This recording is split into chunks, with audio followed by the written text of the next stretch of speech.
all the issues, highlighting all the issues जे आम्ही सांगेकार fight करता, स्पेशली द ऑनलायन एज्युकेशन.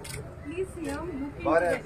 कारण आज आमची भुरग्यांक दोंगरार वता, आमचे हांगा त्रास जाता. तशेंच शुगर केन आनी रिहेबिलिटेशन इश्यूज जे शुगर केन समजून घेवंक ना तसं जाता. शुगर केन समजून घेवंक ना. हांवें कितें तांकां दिल्या पयलीं सांगलां तें न्ही. तूं नोटिफिकेशन पळोवंक ना. You go through the notification. आयज पर्यंत आमकां गेल्या 40 वर्सांक जे पयशे दिवंक ना पळय न्ही, तितके पयशे हांवें दिले. बट आतां तुम्ही जे सांगला तुका कोणी ताचें चुकीचें सांगलां आसतलें. आसूं शकता. I can admit that. But जे इरिगेशन ते डायवर्ट करपाक जाय तांची उदकाचोय प्रॉब्लेम आसा, तोय मात्र केला. Online education is of the priority. Okay bye.